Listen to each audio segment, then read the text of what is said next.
Water is great, but too much of it is a disaster. And that is what NASA is predicting as it announces record flooding on Earth due to the shifting of the moon.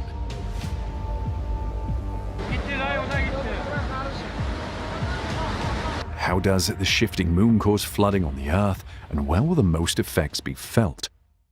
Even though separated by hundreds of thousands of kilometers, the moon has huge effects on the Earth. In fact, scientists have claimed life would be completely different on Earth without the effect of the moon. But where did the moon come from? The prevailing scientific theory, the giant impact hypothesis, proposes that the moon formed when an object collided with early Earth. Spoiler alert, there was much more cosmic chaos in the early days of the universe than at the moment. Earth, like the other planets, formed from a remnant cloud of dust and gas orbiting the young Sun. The early solar system was a violent place, and many bodies were formed that never advanced to planetary status, and one of these could have collided with Earth not long after the planet was formed.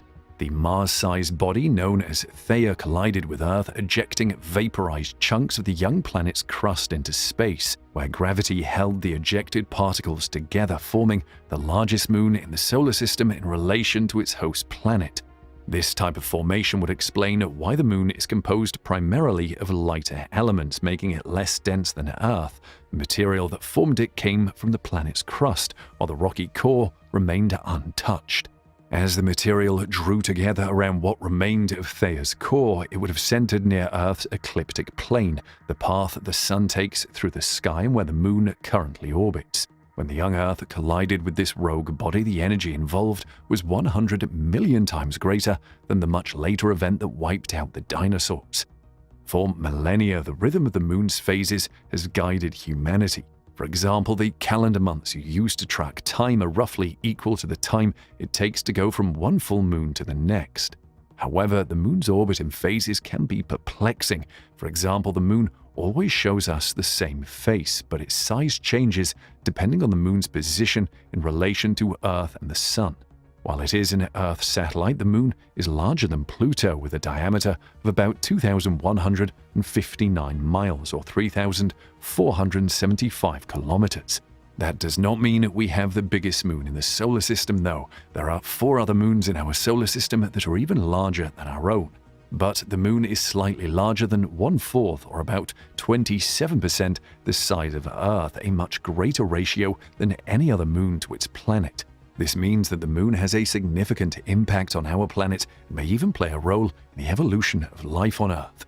To appreciate the effects of the moon on the Earth, it is necessary to understand what the moon is made of. The moon most likely has a very small core that is only 1 to 2% of its mass and 420 miles or 680 kilometers wide. It is most likely made up of iron, but it may also contain significant amounts of sulfur and other elements. The moon's rocky mantle is approximately 825 miles or 1,330 kilometers thick and composed of dense iron and magnesium-rich rocks. Magma from the mantle rose to the surface and erupted volcanically for more than 1 billion years, from at least 4 billion to less than 3 billion years ago. And the crust that includes the lunar surface is 42 miles or 70 kilometers deep on average. Due to all the large impacts the moon has endured, the outermost part of the crust is broken and jumbled, with the shattered zone giving way to intact material below a depth of about 6 miles or 9.6 kilometers. The moon, like our solar system's 4 innermost planets, is rocky. It's riddled with craters left by asteroid impacts millions of years ago, and the craters haven't eroded because there's no weather. The lunar surface is roughly 43% oxygen, 20% silicon, 19% magnesium, 10% iron, 3% calcium, 3% aluminium, 0.42% chromium, 0.18% titanium, and 0.12% manganese by weight. Water traces discovered on the lunar surface by orbiting spacecraft may have originated deep underground. They've also discovered hundreds of pits that could one day house long-term lunar explorers. Water is more abundant on slopes facing the lunar south pole, according to observations from the Lunar Reconnaissance Orbiter, or LRO. though scientists caution that the amount of water is comparable to an extremely dry desert. Meanwhile, another study suggested that the moon's interior could be rich in water. Now, many people are surprised by the effects of the moon on our planet. For example, early Earth spun much faster.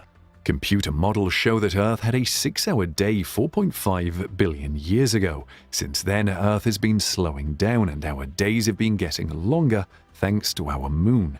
Growth rings in fossil corals and shells, as well as ancient photosynthetic bacteria layers known as stromatolites, provide evidence of this.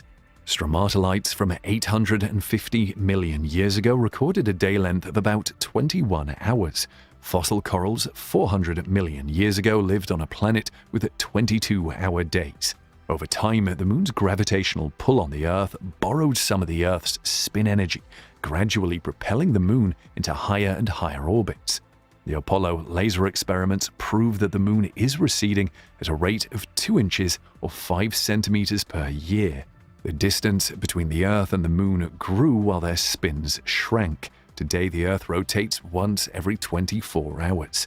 It takes over 27 days for today's more distant moon to complete one full orbit around Earth. Our moon, like Earth, rotates on its own axis and goes through daylight and night cycles. The day and night cycles on our moon are longer than those on Earth. The moon spins on its axis once every 27.3 days.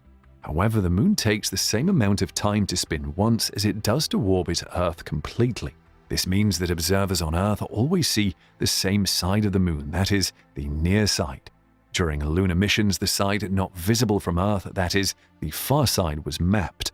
The moon also contributes to seasonal stability on the Earth. The massive impact that created the moon may have tipped the Earth slightly, contributing to our North Pole's 23.5 degrees tilt away from straight up. This tilt determines our seasons, and the moon's presence helps to keep this tilt relatively stable.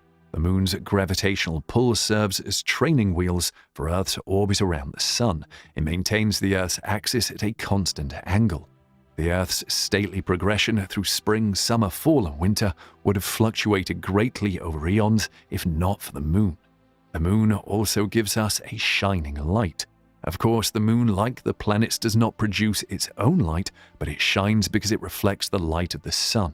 While careful statistical studies have found no link between the full moon and strange behavior, the light from the full moon does make it easier for humans and other animals to see and be seen.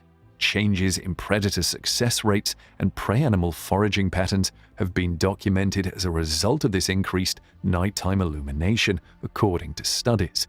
Corals time their mating events according to the phases of the moon, and the tides change the coastal environment, which causes most other animal behaviors related to the moon. And by far the most consequential effect of the moon on our life on Earth is tides. The moon's gravity pulls the water on the nearest side of Earth towards it as the Earth rotates each day, causing a bulge. Due to centrifugal force caused by the Earth's rotation, the sea bulges on the opposite side as well. The Earth rotates beneath these watery bulges, causing 2 high tides and 2 low tides each day. The moon's orbit wobbles between a maximum and a minimum of 5 degrees relative to the Earth's equator every 18.6 years. This cycle, first recorded in 1728, is known as the Lunar Nodal Cycle. The tides on Earth become smaller as the lunar plane tilts away from the equatorial plane, and the tides are exaggerated when the moon's orbit is closer to the Earth's equator. And according to NASA, rising sea levels caused by climate change combined with the influence of the lunar nodal cycle will result in a dramatic increase in the number of high tide floods soon. Benjamin Hamilton, a research scientist and the leader of NASA's Sea Level Change Science team, studies how sea levels respond to both natural and human actions and what this means for coastal populations. Prior to relocating to California, Hamilton lived in coastal Virginia where flooding was already a major issue, so he had a first-hand experience of the devastating effects of floods. According to Hamilton, these floods, exacerbated by the moon, will damage infrastructure and alter coastlines. Flooding will increase fourfold. Since the lunar nodal cycle affects every location on the planet and sea levels are rising everywhere, we will see an increase in high tide floods all over the world. And it's not just humans that will bear the effects of these floods. The lunar nodal cycle may present many challenges for humans, but it poses an existential threat to wildlife and coastal ecosystems. Rutgers University visiting professor Ilya Rocklin investigates the relationship between the lunar nodal cycle and salt marsh mosquito populations. She is not optimistic about the animal's chances. She explains that high tides flood mosquito habitats further landward when the nodal cycle is at its peak. Tidal flooding is more common during this time of year, bringing with it killifish, a group of several hundred species of minnow-like fish found in salt, brackish, and fresh waters. These predators will eliminate or reduce mosquito populations in the egg, larva, or pupa stages of development before the insects can fly out of the water where they are born. But there are usually fewer mosquitoes at the peak of the cycle, so tides may flood mosquito habitats very infrequently at the trough of the nodal cycle, giving them enough time to emerge and thus increasing their populations. That is bad news. And it's not just mosquitoes that suffer. Their abundance is a proxy for the health of many other species. Invertebrates such as shrimp, crabs, snails, grasshoppers, and other insects replace large mammalian herbivores in salt marshes. These in turn provide a significant food source for shorebirds and fish. But when combined with increased sea level rise, the peak lunar nodal cycle creates the real possibility of drowning salt marshes. And what happens when salt marsh invertebrates die? Well, the shorebirds, fish, and other species that rely on them suffer greatly. And this includes people, as salt marshes are vital to the global economy, serving as a nursery for a diverse range of marine life, including more than 75% of all fishery species. Salt marshes are also important for the environment because they can store carbon at much higher rates than many land-based ecosystems. And meanwhile, freshwater wetlands hold nearly 10 times more carbon than tidal saltwater sites owing to their vastness. Freshwater wetlands may face significant changes as a result of increased flooding caused by the moon wobble and sea level rise. Christine Hopfensperger is a Northern Kentucky University environmental scientist who studies the salinization of freshwater wetlands. She explains that freshwater coastal wetlands experience significant tidal fluctuations throughout the day and are far more biodiverse than their salt marsh counterparts. Many species are so-called specialists, so as the plants or first level of the food web change from a diverse community of freshwater plant species to a less diverse community of salt-tolerating plants, the animals that rely on these plants, including birds, terrestrial insects, and so on, may begin to change. Increased salinity has a significant impact on freshwater aquatic species which are pushed upstream to remain in fresh water. Salinization of freshwater coastal wetlands will continue to increase as sea levels rise, and the more frequent flooding occurs, the more salinity affects our wetlands. Weather patterns would be very different in a world without tides. Tides are one factor that influence ocean currents, which move warm or cool water around the Earth. Warm ocean currents cause wetter weather, while cold ocean currents cause colder, drier weather. The lunar nodal cycle may also have an impact on one of the most important weather-producing phenomena on Earth. Normally, strong winds along the equator blow warm surface water from South America westward towards Indonesia, while cooler, deep water rises in its place. These trade winds are weakened or even reversed during an El Niño event, affecting weather all over the world. Warm surface water accumulates near South America's west coast, while cold water remains deep in the ocean. Wet regions are typically subject to drought, whereas dry regions are frequently inundated with rain, causing deserts to bloom. And a La Niña event, on the other hand, has the inverse effect of the El Niño event. The trade winds are blowing harder than usual, directing more water toward Asia. Cold waters that rise off the Americas coasts push the jet stream northward. As a result, winter temperatures in the south are warmer than usual, while temperatures in the north are cooler than usual. The El Niño and La Niña phenomena, when combined, form the El Niño Southern Oscillation Cycle, or the ENSO cycle. The Southern Oscillation part refers to the change in sea level air pressure over the equatorial Pacific Ocean. The switch between El Niño and La Niña may be influenced by a subsurface ocean wave driven by lunar tidal gravitational force, according to the Ohio State University scientists. Interestingly, ENSO can be predicted by studying the Moon's 18.6-year nodal cycle. There is a known lunar nodal effect on the sea surface. The Moon's gravitational pull influences tidal currents and thus the movement and mixing of the upper layers of ocean water. This is especially true for the North Pacific. But what about the Moon's effects on ice, land, and air? The Moon also influences polar temperatures and contributes to fluctuations in Arctic ice extent. However, in this case, the Moon's influence is not its 18.6-year nodal cycle, but rather its more familiar monthly variation in the amount of light reflected from it as it waxes and wanes. Satellite measurements show that the poles are 0.55 degrees Celsius warmer during a full moon. One thing to note is that the Moon generates tidal currents and waves both at the surface and deeper in the ocean. These currents and waves may either melt or break up sea ice, either as a result of the transport and mixing of warmer waters or as a result of straining motions acting to tear apart the ice into smaller pieces, which are then more susceptible to melting. But the ocean's water and ice are not the only places on Earth where tides occur. In addition, the Moon has a tidal effect on both solid land and the atmosphere. Earth tides behave similarly to ocean tides. The land deforms and bulges in the same way that the sea does, and this has been linked to volcanic activities and earthquakes. And energy flows from the upper to lower atmosphere are caused by atmospheric tides, as are changes in atmospheric pressure. Air pressure changes caused by the Moon's position were first observed in 1847. The gravitational forces of the Moon cause bulges and oscillations in the Earth's atmosphere that are similar to those seen in water.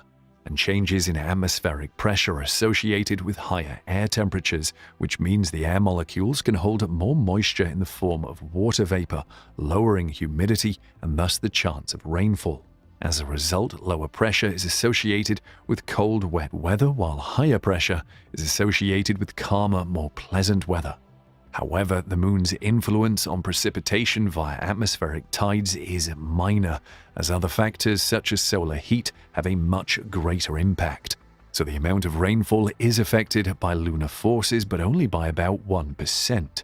When the Sun and Moon are aligned, it rains slightly more than it does 6 hours earlier or later, so the Moon's pull only affects when it rains, not how much it rains.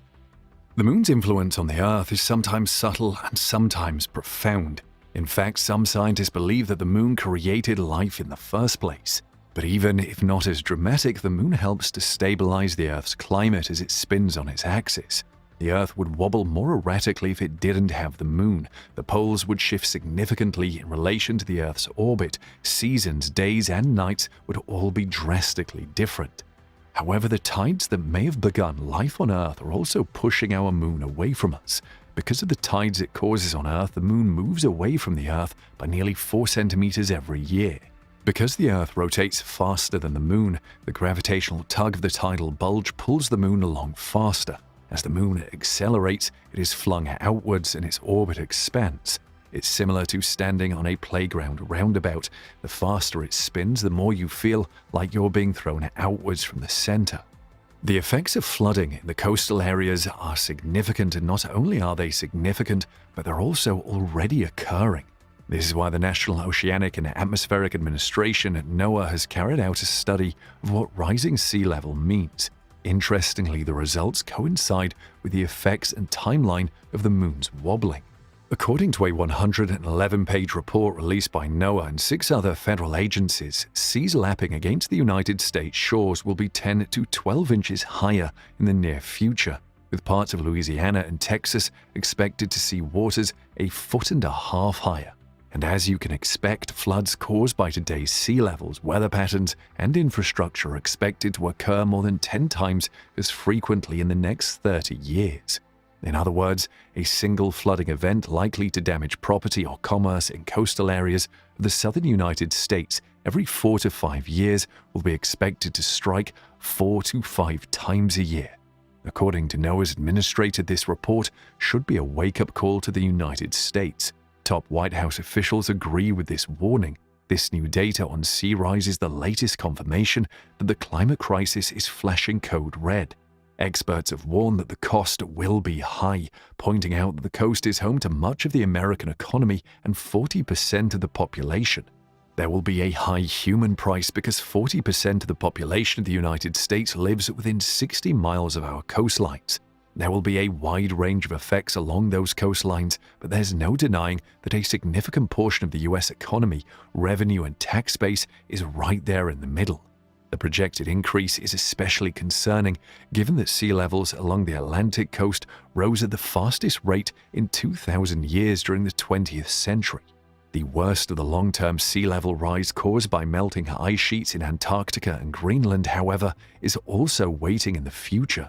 Warmer water expands and melting ice sheets and glaciers swell the volume of the world's oceans. The report is the equivalent of NOAA raising a red flag about accelerating sea level rise, according to Andrea Dutton, a geoscientist at the University of Wisconsin-Madison who studies sea level rise.